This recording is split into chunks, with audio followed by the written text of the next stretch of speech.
Vamos então chamar aqui para a palestra Luiz Renato Amaral Ribeiro. Ele é engenheiro mecânico, empresário na área de reciclagem de materiais, consultor empresarial e radioproteção, credenciado pela Comissão Nacional de Energia Nuclear, engenheiro de segurança do trabalho, perito judicial, coordenador de segurança e saúde ocupacional, presidente do capítulo 005 da ADONEP em Curitiba, Paraná, casado há 30 anos com a Elisete, e aqui os dois são pais de 2 filhos. Vamos recebê-los, então, com muito carinho, um grande aplauso.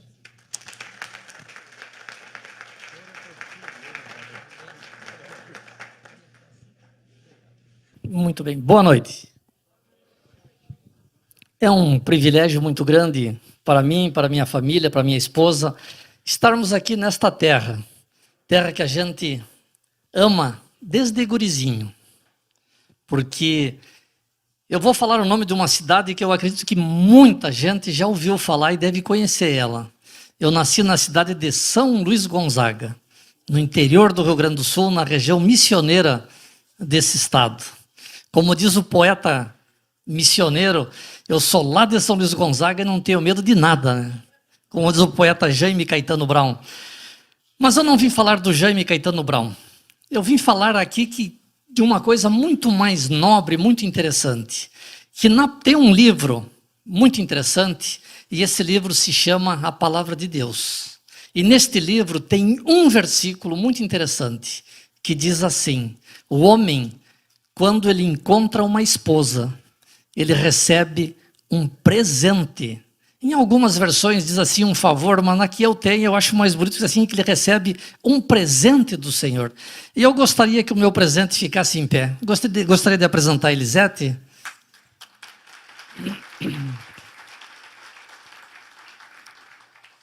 Eu faço isso para mostrar para vocês como eu trato ela hoje.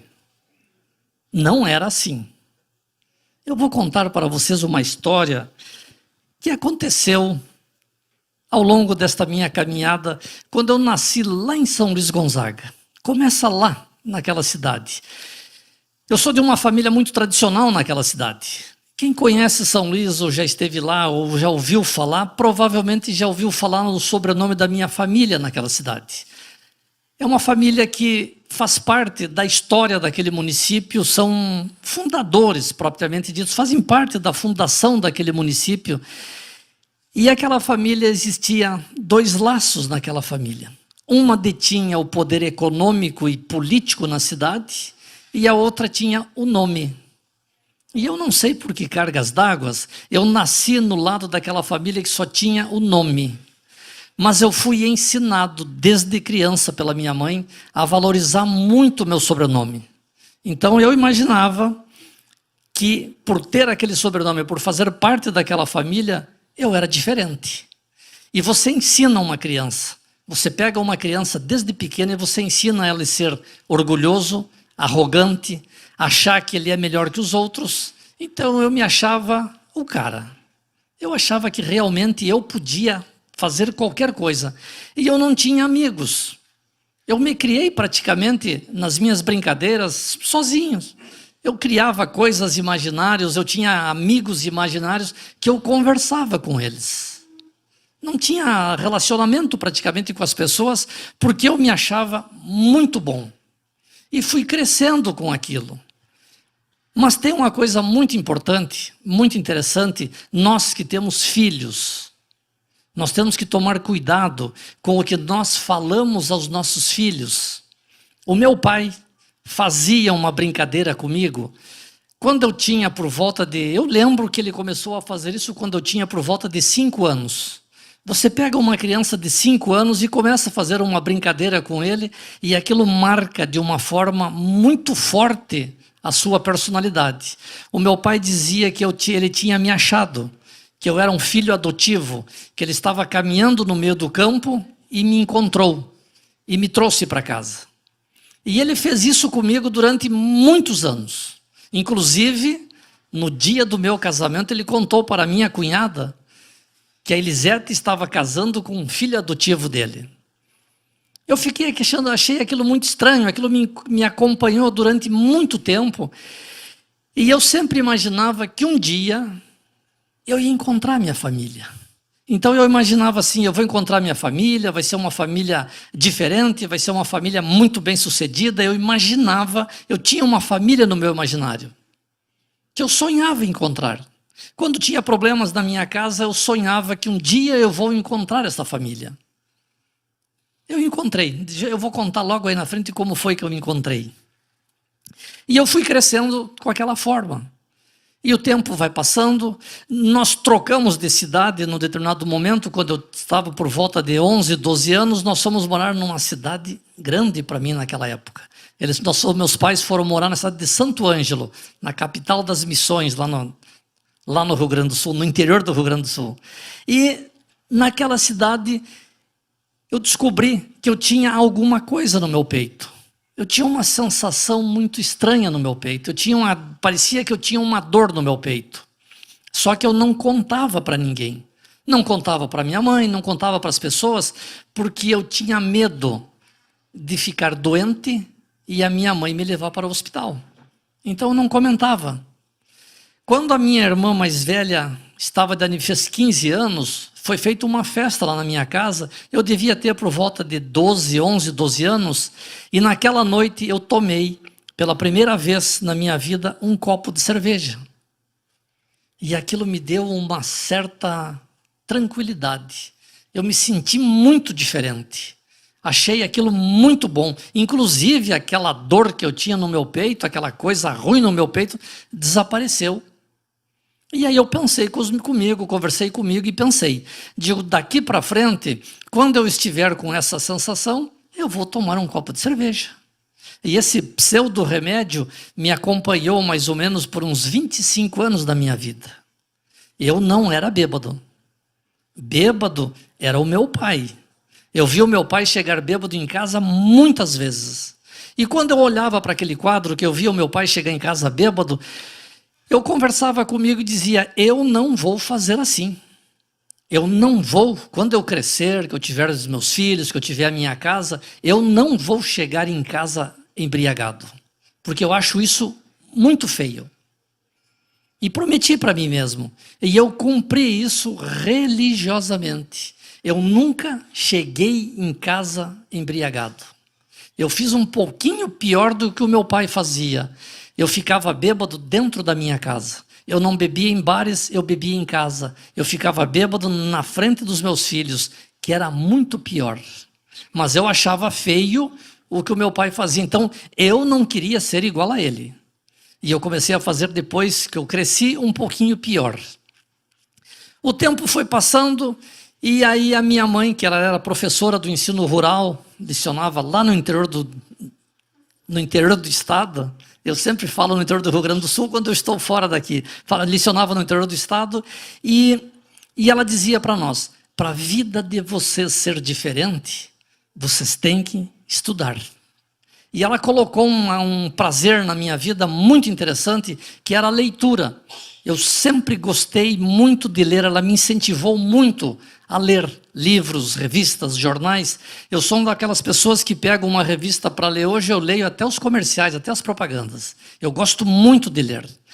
E ela dizia, vocês têm que estudar. Aí vocês vão ser alguém na vida, vão poder fazer alguma coisa na carreira de vocês. Vai fazer a diferença. E eu descobri que existia uma profissão chamada engenheiro. Fui descobrir o que o engenheiro fazia e tal, e achei aquilo muito interessante. E falei com a minha professora. A professora, naquela época, nós fazíamos no ginásio, eu sou da época do primário, do ginásio, do científico, e naquela época, no ginásio, a gente fazia um teste vocacional. E nesse teste vocacional, quando eu entreguei o teste vocacional, eu coloquei bem grande lá. Eu quero ser engenheiro. Quando eu fiz o teste, entreguei para a professora, ela me chamou, fez a avaliação do meu teste, me devolveu, e ela disse, Renato, você pode ser qualquer coisa. Tem muitas profissões interessantes que você pode ser. Você não pode ser engenheiro. Você não tem condições de ser engenheiro. Eu olhei para ela e fiquei muito triste com aquilo. Digo, mas como que não, professor? É o meu sonho. É um desejo que eu tenho muito grande de ser engenheiro. Ela disse, mas você não tem aptidão. Você não pode ser engenheiro. Eu fiquei muito triste e perguntei para ela, por quê? Ela foi e disse assim, você já viu as tuas notas de física e de matemática no teu boletim? Eu não. O que tem meu boletim com física e matemática? Ela disse, pega e dá uma olhadinha. Eu fui olhar, as minhas notas de física e matemática era da mesma cor daquele time ali da Padre Cacique. Tudo vermelhinho. Eu olhei e digo, meu Deus do céu. Digo, mas o que tem a ver umas notas 2, 3, 4 em física e matemática com engenheiro? Aí ela me respondeu. Ela disse, o engenheiro, ele tem paixão por matemática. O engenheiro gosta de matemática e o engenheiro gosta de física. Eu fiquei triste, porque eu pensei, digo, meu Deus do céu, então eu não vou poder fazer engenharia. E aí eu perguntei para ela o que eu poderia fazer para mudar aquele quadro. E ela me disse, estude. Eu digo, é só isso? Ela, só. E eu fui estudar. Física e matemática ficaram duas matérias extremamente simples e fáceis para mim. Eu aprendi. Quando eu descobri que 1 mais 1 era 2, eu descobri que a ciência exata, os resultados eram sempre exatos. E aí ficou fácil. Aí eu fiz engenharia. Mas antes de eu entrar na universidade, eu fui trabalhar numa concessionária Volkswagen na cidade de Santo Ângelo. E veio um carro, naquela época da fábrica, com um defeito no motor. E aquilo tinha uma falha, ninguém resolvia o problema. Chamaram um moço em São Paulo. Ele pegou o avião, naquela época tinha um voo de São Paulo, descia em Porto Alegre, Santo Ângelo. Aqueles Electra turbo-hélice da Varig. E ele foi a Santo Ângelo. Ele chegou lá, de terno, de gravata, foi lá na concessionária, ele deu uma olhada no motor, 5 minutos. Ele chegou lá, tirou o casaco, remangou a camisa, jogou a gravata para trás, abriu o tampão do motor, deu uma olhada. Em 5 minutos ele resolveu o problema. Eu achei aquilo o máximo. Digo, isso é coisa de gênio. Digo, o que esse moço faz na fábrica lá em São Paulo? Ele é engenheiro mecânico. Digo, engenheiro mecânico. Fui descobrir o que era. E aí eu digo, eu quero ser engenheiro mecânico também. Porque o engenheiro mecânico, ele vai trabalhar de terno, de gravata. Eu quero trabalhar de terno e gravata. Vou chegar na fábrica de terno e gravata, vou mexer nas máquinas lá, vai ser coisa mais linda na minha vida. Nunca fui trabalhar de terno e gravata. Engenheiro não trabalha de terno e gravata. Ele estava de terno e gravata porque ele chegou naquele momento vindo de viagem. E eu achei aquilo muito marcante na minha vida e eu decidi que eu vou ser engenheiro mecânico. E fui estudar, fui me preparar. Me preparei, lutei um bocado, porque eu vinha de um colégio muito do interior, então tinha muita dificuldade para enfrentar um vestibular em Porto Alegre, com os estudantes da capital, Santa Maria, Porto Alegre, Pelotas, Caxias do Sul, que eram os polos universitários que ainda são no Rio Grande do Sul. Digo, eu vou ter dificuldade para passar. E eu fui estudar, me preparei, passei no vestibular, fui morar na cidade de Caxias do Sul. Aí quando eu chegou aquele momento de eu ir embora para Caxias do Sul, eu conversando com os meus botões, eu disse, eu vou deixar todos os meus problemas aqui no interior do Rio Grande do Sul. Eu não vou levar junto para Caxias do Sul, porque agora a minha vida vai mudar. Agora a minha vida vai melhorar. As coisas vão ser diferentes. E quando a gente não tem uma estrutura sólida, não tem uma estrutura familiar forte, a gente se engana.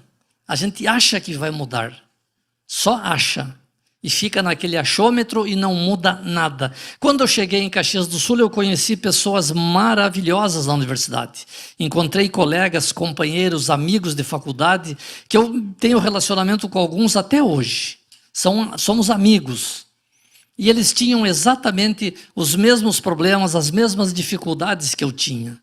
Então, quando nós estávamos numa situação ruim, a gente sentava numa mesa de um bar, bebíamos uma certa quantidade que era grande, resolvíamos os problemas do mundo inteiro, mas não resolvíamos os nossos problemas.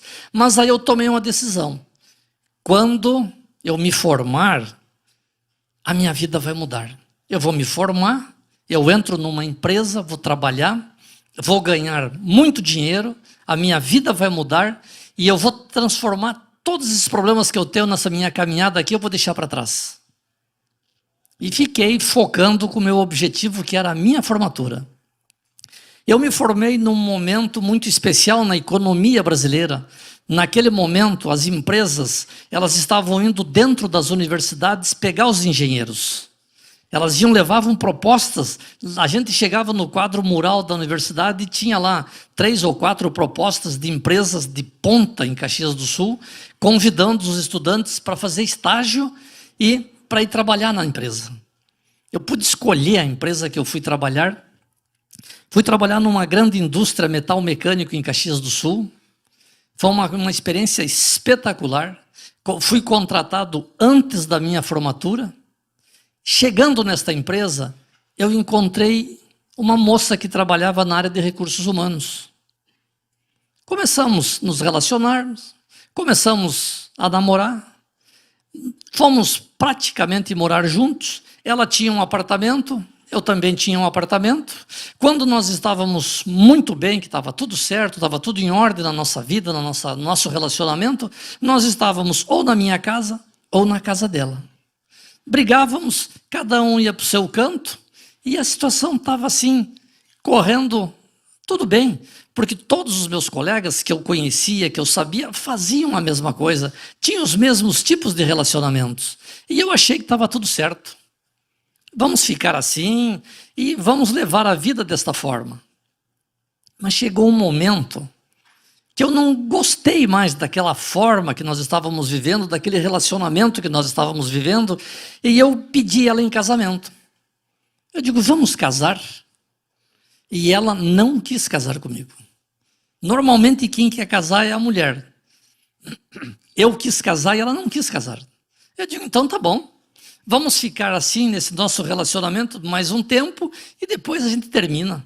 E cada um segue a sua vida e vamos ver o que vai dar. Mas eu creio que Deus tinha um propósito muito forte na nossa vida. Eu chego em casa um dia e ela me disse, eu acho que eu estou grávida. Nenhuma mulher acha que está grávida, a mulher sempre tem certeza. Ela sabia que estava grávida. E aí eu disse para ela, digo, bom, vamos fazer os exames. Fizemos os exames, deu positivo, ela me deu o envelope para eu abri, estava lá, positivo e tal, os parabéns. E aí eu disse para ela, então vamos casar. Agora nós temos que casar. Aí ela casou, aceitou, casamos, ela está aqui. Logo depois do nosso casamento, 6 meses depois, nasceu o Júlio César. Eu costumo brincar que o Júlio César nasceu com 6 meses, prematuro, perfeito. Ele não tinha tudo certinho, com 6 meses, estava tudo certinho. Nasce o Júlio César. Logo depois que nasce o Júlio César, quando você está namorando, que você está se relacionando do jeito que nós estávamos, só tinha coisa boa. Sexta-feira, quinta-feira nós começávamos, saíamos para jantar, na quinta, na terça, na segunda, sábado e domingo era aquela festa. E a vida estava tranquila, não tinha problemas. A gente casa, o Júlio César nasce, agora você tem uma família, você tem responsabilidades, as coisas começam a ficar diferentes. E eu notei que a Elisete tinha alguma coisa diferente com ela, que eu não tinha visto antes. Ela começou a me falar que ela ia morrer. Eu chegava em casa, ela me dizia que ela ia morrer. Ela sofria tinha um problema que ela achava que ela ia sair na rua, ela ia ser atropelada, ela ia subir num prédio, entrar no elevador, o elevador ia cair. Qualquer coisa ia acontecer com ela. E eu pensei, digo, poxa vida, essa mulher vai morrer. Eu vou ter um prejuízo muito grande com ela. E eu vou ficar com o prejuízo? Como é que eu vou fazer? Pensei, fui no banco, fiz um seguro de vida. uma apólice extremamente alta, eu nem sei que valores, eu até um dia, por curiosidade, eu vou procurar e vou tentar transformar em valores atuais para ver que importância era aquele seguro. Quando eu cheguei e falei com o gerente da minha conta, ele disse que eu queria fazer um seguro naquele valor, etc., e que a Elisete seria minha beneficiária, e eu seria beneficiária dela 100%, sem envolver o nosso filho, Júlio César, na época. O gerente foi e me disse, eu não posso fazer. O valor é muito alto, eu preciso dela aqui no banco. Ela tem que vir aqui no banco, ela tem que vir aqui na agência, e ela tem que assinar essa proposta. Se ela concordar com essa proposta, a gente faz. Se ela não concordar, não tem como fazer. Tá bom. Combinei com ele. Uma tarde dessas, depois do expediente, fomos lá na agência tomar um café. Era 18 horas, chegamos lá na agência, fomos tomar um café. Sentamos lá na mesa do gerente. Ele pegou aquela apólice e colocou em cima da mesa. Estava tudo prontinho, só faltava a assinatura dela para ter validade. E ele pegou, explicou tudo para ela. Ela acho que não entendeu por que aquele seguro era daquele tamanho o valor. Ela pegou, concordou, não, assino.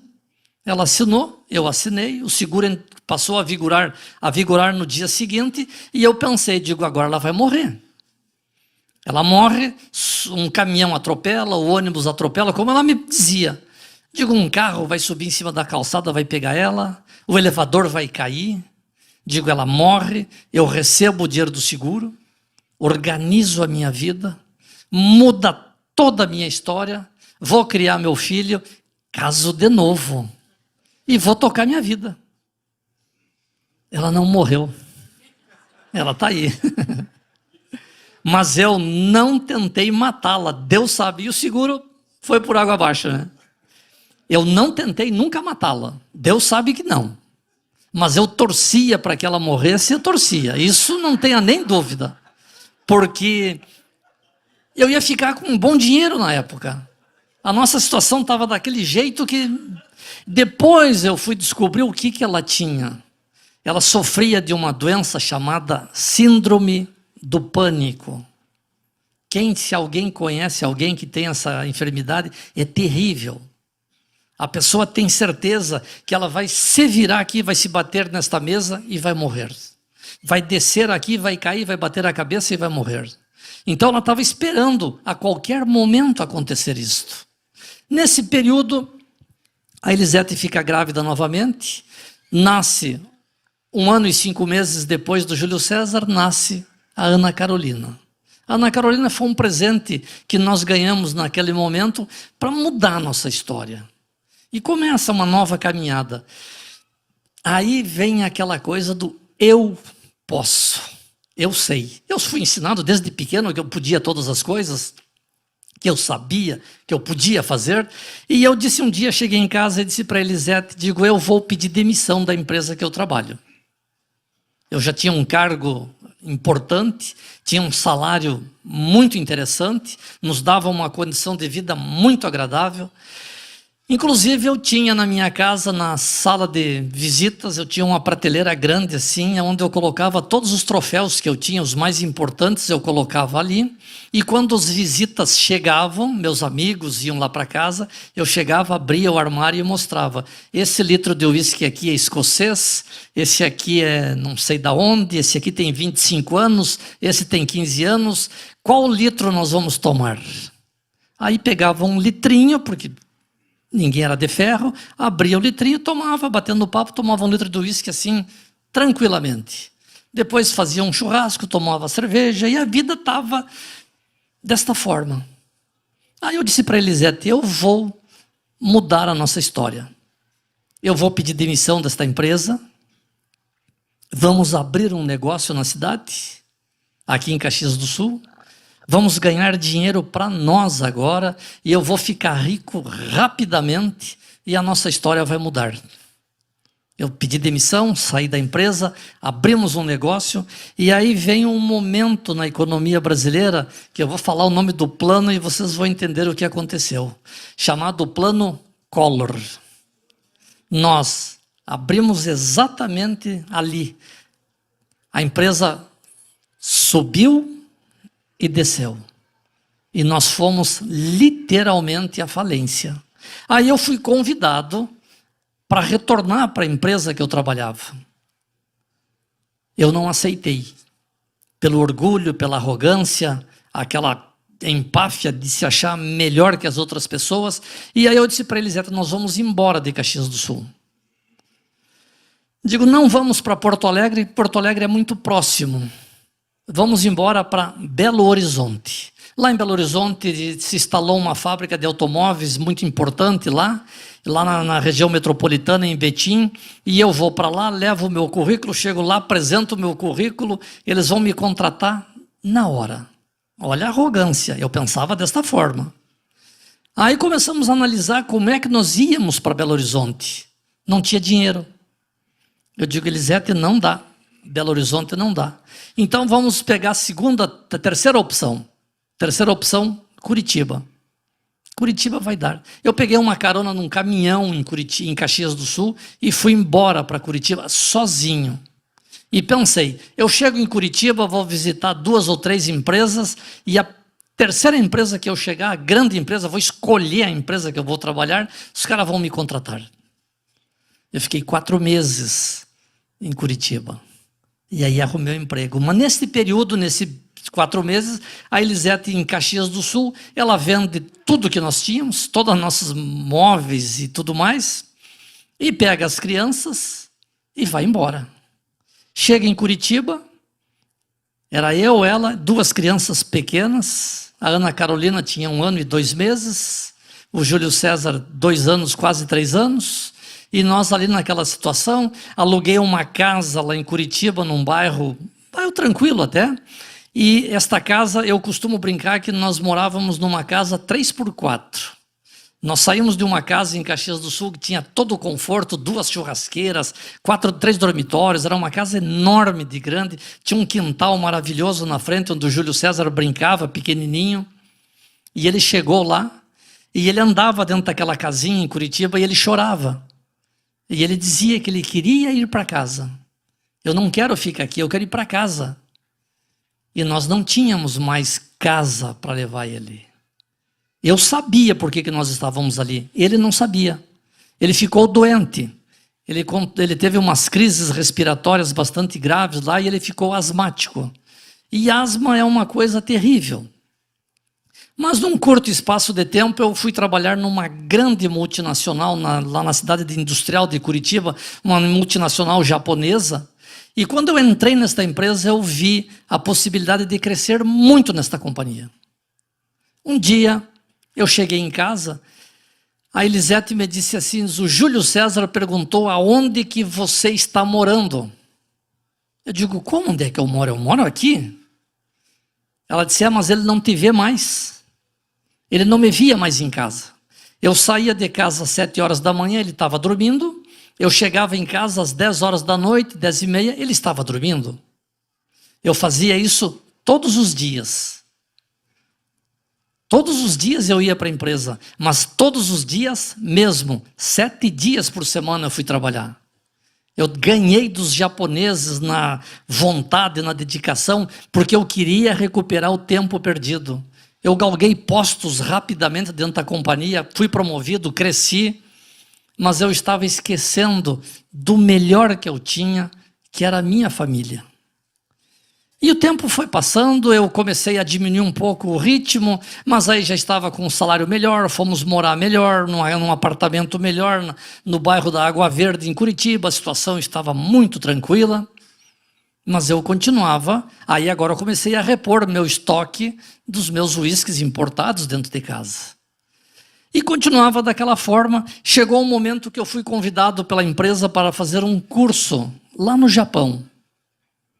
Quando eu cheguei no aeroporto de Guarulhos, em São Paulo, que eu fui embarcar num avião para ir em direção a Tóquio, a aeromoça veio nos receber com uma bandeja com uns drinks de boas-vindas. E eu peguei uma taça de champanhe e pensei comigo, digo, esta viagem vai ser memorável. Eu fui bêbado de São Paulo a Tóquio, achando que eu estava fazendo a coisa mais certa do mundo. Quando eu cheguei no Japão, Nós estávamos lá com 27 nacionalidades fazendo, 27 países diferentes fazendo esse treinamento, esse curso que nós estávamos fazendo lá, que ele ia durar cerca de 30 dias. Durante esses 30 dias, nesse curso que eu estava lá, quando eu saí do Brasil, eu saí com uma intenção clara: eu não volto mais. Eu estava entrando no país com um visto de trabalho, aquele sonho de todo imigrante é chegar num país legalizado. E eu estava chegando num país de primeiro mundo com tudo certo. Eu tinha visto de trabalho de 6 meses. Digo, eu chego aqui, eu posso trabalhar legalmente no país, com seguro social japonês, tudo certinho. E depois de 6 meses eu consigo ajeitar a minha situação e fico aqui. Digo, quando sobrar um tempo, eu mando alguma coisa para a Elisete e quem sabe um dia eu volte lá ao Brasil para arrumar a minha situação. Só que na primeira semana que eu estava lá, eu estava caminhando na rua, era uma segunda-feira de manhã, 9 horas da manhã, lá no Japão, 9 horas da manhã, e eu caminhando assim e pensei, digo, meu Deus, eu estou aqui na Ásia, eu estou no outro lado do planeta, digo, a minha família está lá no Brasil, digo, que bom, que legal, e me lembrei que aquele horário tocava, naquela época, ainda toca hoje, é óbvio, aquela musiquinha do Fantástico. E eu digo, o Brasil está ouvindo a música do Fantástico. E eu estou indo trabalhar aqui no Japão. De repente, me deu uma saudade, um desejo de estar no Brasil que eu não entendia. Eu fiquei com saudades das crianças, da Elisete, da minha casa, das coisas do Brasil. Digo, e agora, o que eu vou fazer? Eu contei nos dedos aqueles 30 dias que eu fiquei lá, com vontade de voltar. Naquele momento lá que eu encontrei 27 colegas de 27 países diferentes, nós falávamos uns 10 idiomas diferentes aproximadamente. Quando a gente sentava numa mesa para bater papo, nos treinamentos era tudo uma língua única que era o inglês, mas quando a gente sentava na mesa para bater papo, tomar cerveja, e eu descobri que lá no Japão as pessoas tinham os mesmos problemas que nós tínhamos aqui no Brasil, lá na Malásia, na Tailândia, na Inglaterra, nos Estados Unidos, no México, na Austrália e tantos outros países que estavam lá, tinham exatamente os mesmos problemas.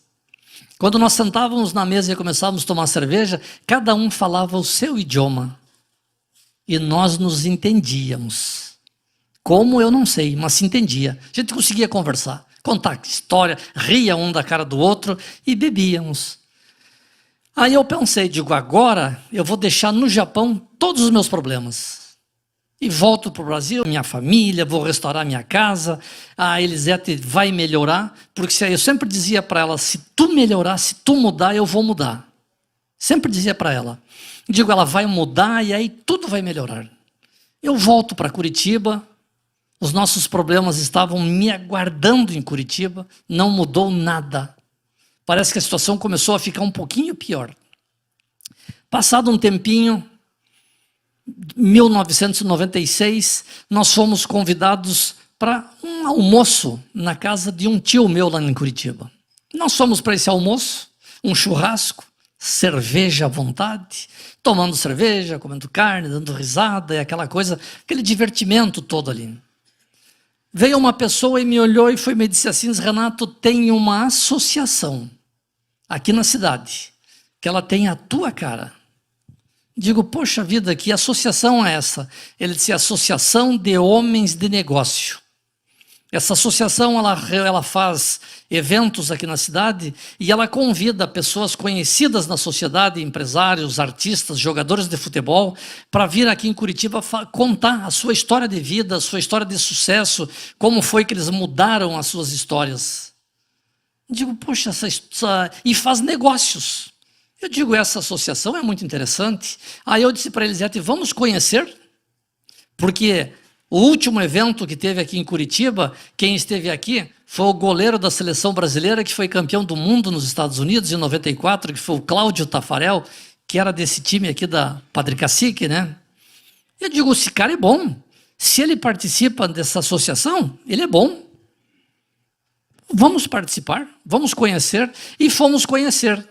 Aí eu digo, Elisete, descubra o que está acontecendo nessa associação. Eu chego em casa do trabalho e ela me disse, olha, vai ter um evento no sábado à tarde e é só para mulheres, os homens não vão. Eu digo, tá bom. Eu disse para ela, digo, vá lá, vá, conheça, vai participar desse evento. Ela foi naquele sábado, eu fiquei em casa com as crianças, afinal de contas era sábado, tinha que tomar uma cerveja, e ela foi no evento. Ela foi de uma maneira e ela voltou. Quando ela retornou, ela trouxe junto um exemplar de uma dessas revistas que está sobre a mesa aí, da revista A Voz. Ela trouxe a revista e ela me entregou a revista. Quando ela me entregou a revista, eu peguei e olhei, Associação de Homens de Negócio do Evangelho Pleno. Ela disse, é. Aí eu olhei para ela e disse assim, eu não quero nada com essa associação. Esse povo que carrega a Bíblia debaixo do braço, digo, eu não quero nada, eu estou fora. Ela disse, não, mas eu fui no chá, no evento das mulheres, e eu quero que tu vá participar de um evento também, é muito interessante. Como eu fui, eu quero que tu vá. Aí eu fui participar de um café da manhã. Cheguei lá, participei do café da manhã, achei muito interessante, vi um empresário contando uma história muito parecida com a minha, e eu até pensei, digo, se Deus ajeitou a vida desse cara que era muito pior que a minha é fácil. Eu achava que eu era o bom, né? Cheguei em casa, peguei um copinho, que eu tinha o copinho para tomar uísque, meu copinho ia 5 pedras de gelo, eu colocava mais ou menos no meu copinho uns 600 ml de uísque, e fui bebericando e contando para a Elisete o meu testemunho, o testemunho que eu tinha ouvido, a história que eu tinha ouvido lá naquele café da manhã. E daí a Elisete me disse, pois é, foi legal então e tal. E ela disse, nós temos um convite agora para um jantar, como este aqui, um restaurante bacana como este, uma comida espetacular como esta, lá no bairro de Santa Felicidade, lá em Curitiba. E aí disseram, nós temos um almoço lá, um jantar lá, vai ser dia 31 de agosto, num sábado. Aí ela me olhou e disse, nós vamos? Eu olhei para ela e digo, vamos sim. Mas quando eu falei vamos, eu já pensei, eu não vou. Nessa associação a gente vai, se envolve com esse povo e a gente acaba gostando de estar lá e daí não sai mais de lá. Digo, eu não vou. De jeito nenhum. Digo, mas eu tenho que fazer alguma coisa para não ir. Eu digo, eu já sei. Chegou sábado de manhã, a Elisete me convidou, me falou, vamos no jantar, hoje à noite tem o jantar, nós vamos no jantar. Digo, eu não vou. Não, mas vamos. Não vou. Digo, inclusive eu não vou, eu não posso ir, eu vou fazer o almoço agora para as crianças. Chamei o Júlio e a Ana lá na cozinha e digo, vou fazer um almoço que vocês gostam, bife e batatinha frita, me lembro o que era, e sei que vocês vão gostar demais. E aí as crianças vibraram ali e tal, eu digo, deixa comigo aqui, avisa a tua mãe que ela não precisa vir para a cozinha hoje, que eu vou fazer o almoço. Peguei 1 litro de uísque, 1 litro de Underberg, coloquei em cima da mesa, fechadinhos, abri eles, peguei o meu copinho, coloquei 5 pedras de gelo, enchi e comecei a beber. E pensando, vai chegar a noite, a hora do jantar, eu vou estar completamente embriagado e não vou no jantar. Porque eu conhecia a Elisete, eu sabia que ela não gostava que eu bebesse, principalmente em público. Ela não vai querer me levar num evento onde eu vou chegar lá, ninguém vai estar embriagado, ninguém vai estar bebendo como aqui, e daí como é que vai ser? Digo, ela não vai me levar, de jeito nenhum. Peguei 20 garrafas de cerveja e coloquei na geladeira. Tomei 1 litrinho de uísque, meio litro de Underberg, fiz o almoço e comecei a tomar cerveja. Tomei 1, 2, 3, 4, 5 e começamos a brigar. E ela veio lá, brigou comigo, disse, para de beber, vamos no jantar. Digo, eu não vou. Não vou.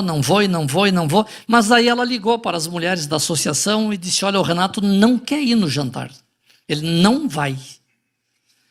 Aí as mulheres disseram, convenceram ela, traga ele do jeito que ele estiver.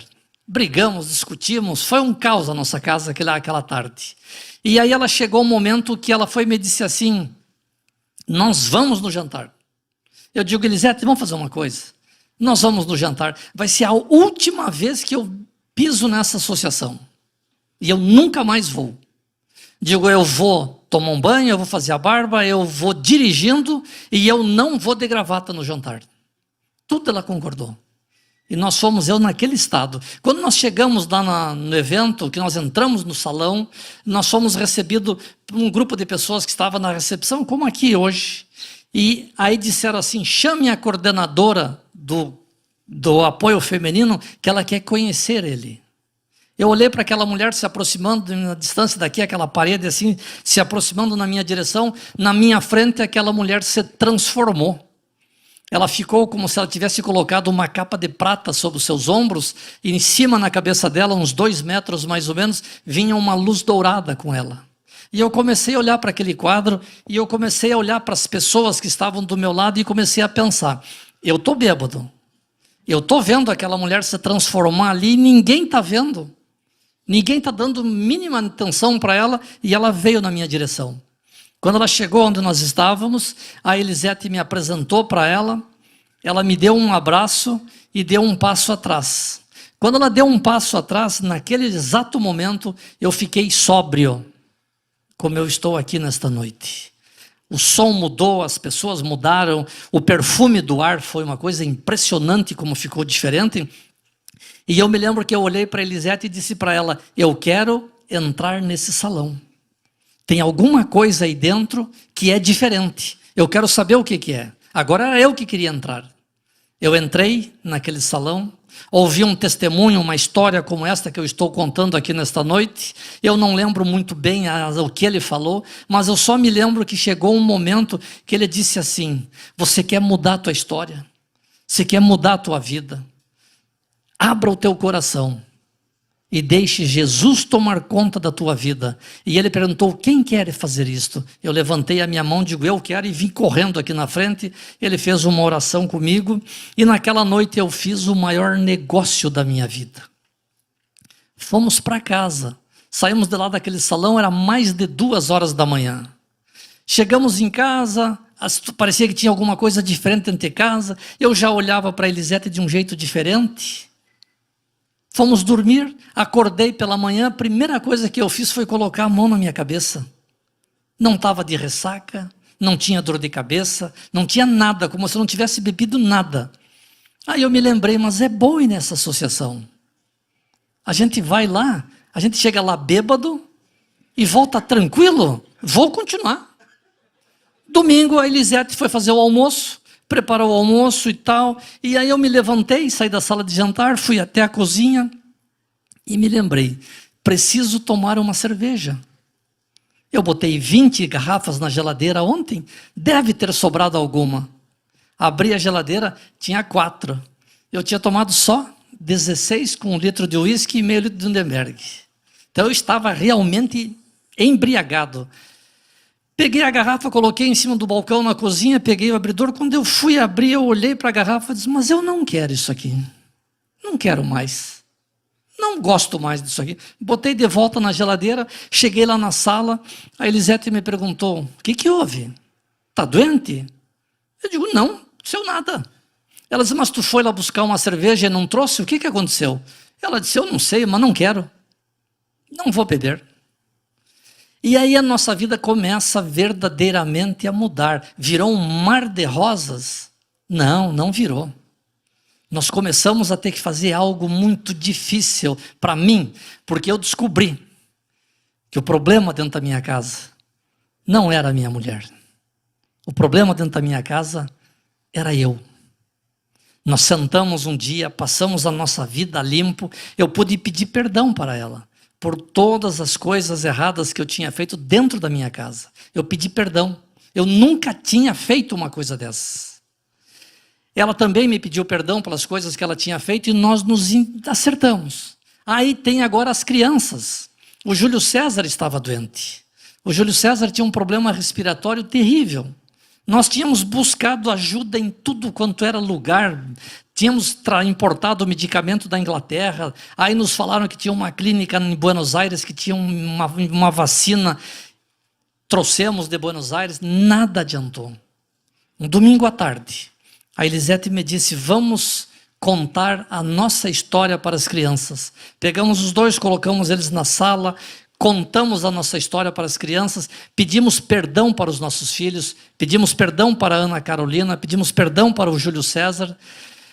Para o Júlio César foi um perdão diferente, nós pedimos especificamente perdão para o Júlio César porque ele foi concebido fora do nosso casamento. Nós contamos para ele e pedimos perdão para ele.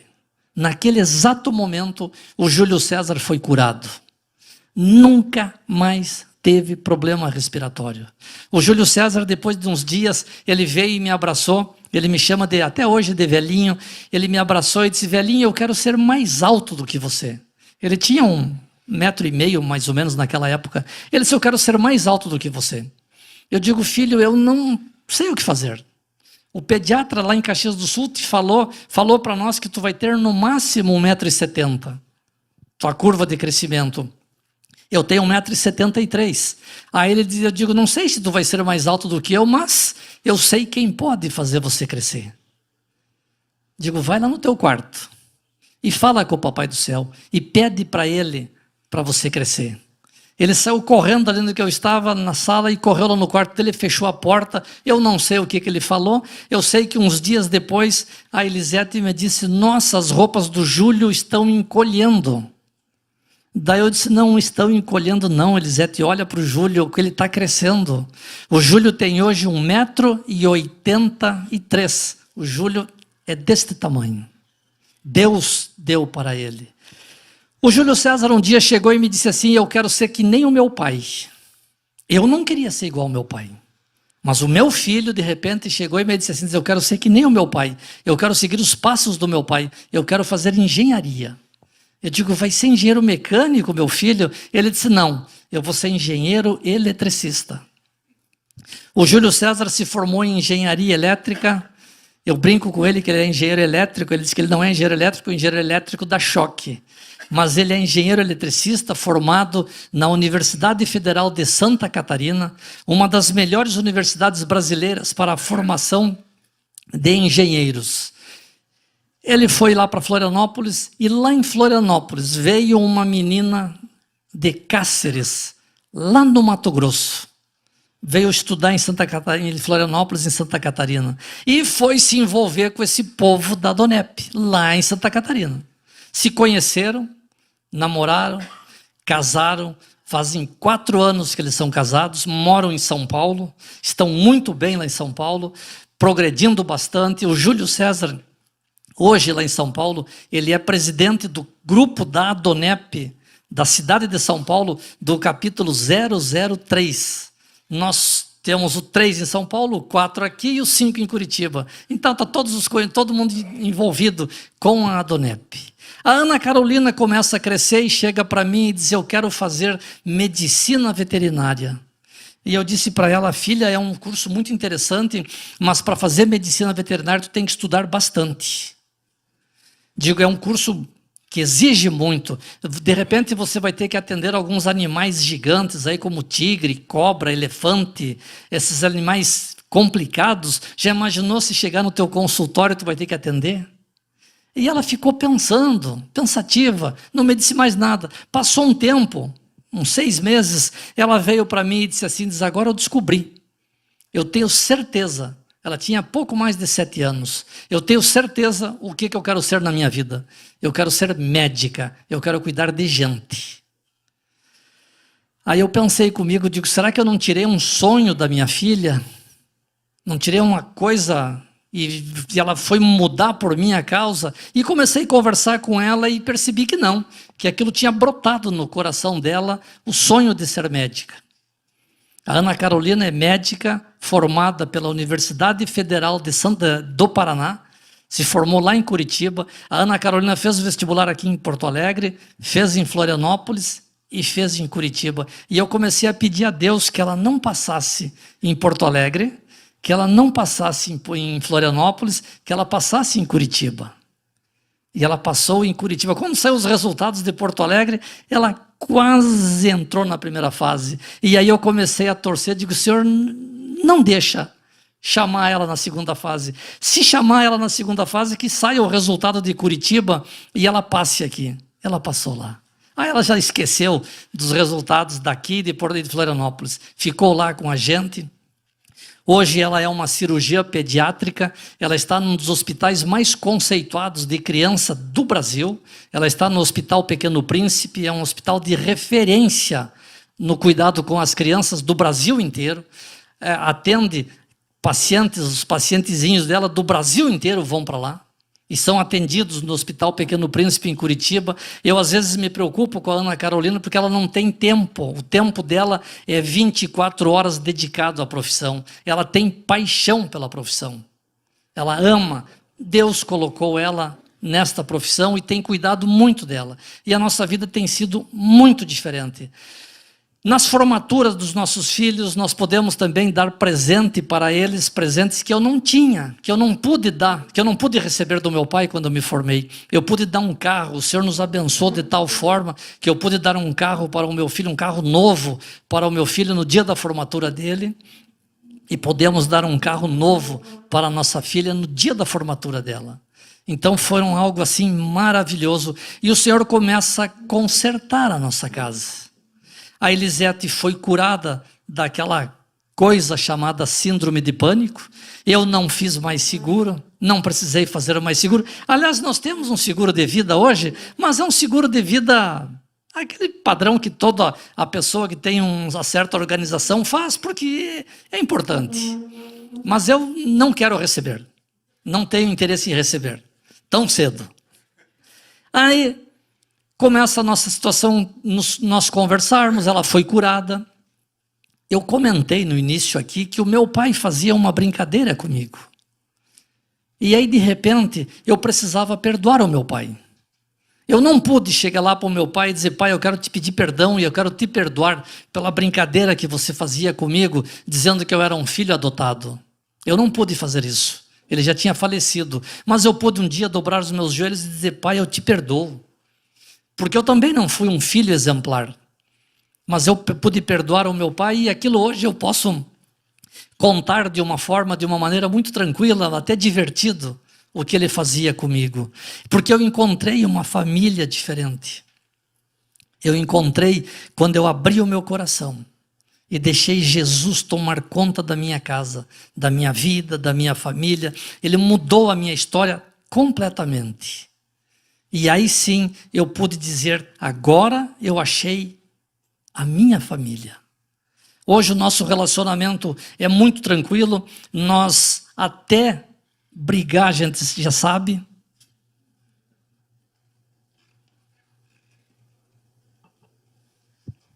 Até discutir a gente já sabe.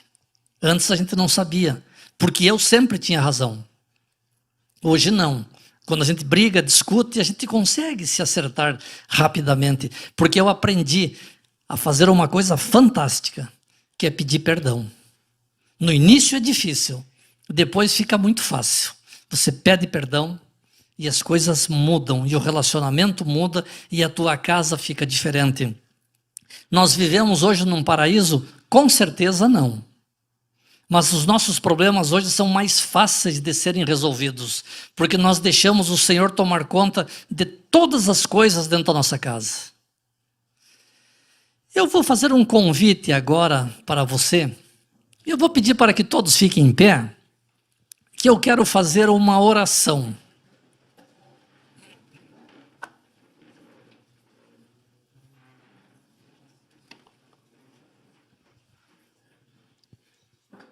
Eu quero fazer uma oração de agradecimento a Deus, porque cada um de vocês vieram aqui esta noite, por nós estarmos aqui nesta noite, por nós termos esta oportunidade de virmos aqui nesta cidade, que a gente tem um carinho muito especial por esse estado maravilhoso. E eu quero fazer uma oração de agradecimento a Deus, porque Ele nos trouxe aqui em paz e em segurança, e tenho certeza que Ele vai nos levar de volta, cada um de nós aqui, para as nossas casas, em paz e em segurança. Se você desejar, aí onde você está, curvar a sua cabeça e fechar os seus olhos, fique bem à vontade. Se você não quiser, não tem necessidade nenhuma, porque eu garanto para você que não vai acontecer nada. Se você fechar os olhos e curvar a sua cabeça, não vai te acontecer nada. Isso eu garanto. Mas então por que eu vou curvar a minha cabeça e fechar os olhos? Para que você fique mais sozinha, só com você aí. E aí você não vai ver ninguém do teu lado. Senhor e meu Deus, Paizinho querido, Paizinho amado, eu quero te agradecer por esta oportunidade maravilhosa que o Senhor nos deu de estarmos aqui nesta cidade, Senhor. Te agradeço, Senhor, por este convite especial que nós recebemos para vir aqui contar esta história que o Senhor nos deu, essa mudança, essa vitória maravilhosa que o Senhor colocou nas nossas vidas, papai. Quero te agradecer pela minha casa e pela minha família, por esta família maravilhosa que o Senhor me deu. E quero te pedir uma bênção especial, Senhor, sobre cada família aqui representada nesta noite. Eu quero te pedir que o Senhor amplie os seus horizontes, alarga as suas fronteiras, abre portas, Senhor, para aqueles que têm alguma necessidade, papai. Toca, Senhor Deus Todo-Poderoso, com a tua mão maravilhosa. Se tiver algum enfermo, papai, coloca uma gotinha do teu bálsamo sarador na sua corrente sanguínea e muda essa história para a honra, para a glória do maravilhoso nome de Jesus. Amém. Graças a Deus por nós estarmos aqui nesta noite. Agora eu quero fazer uma segunda oração e eu gostaria que você repetisse comigo. Ela diz assim: Senhor Jesus, escreve o meu nome no livro da vida. Eu quero neste momento te pedir perdão pelas minhas faltas e pelos meus pecados. E eu declaro que o Senhor Jesus é o meu único e suficiente Salvador. Amém.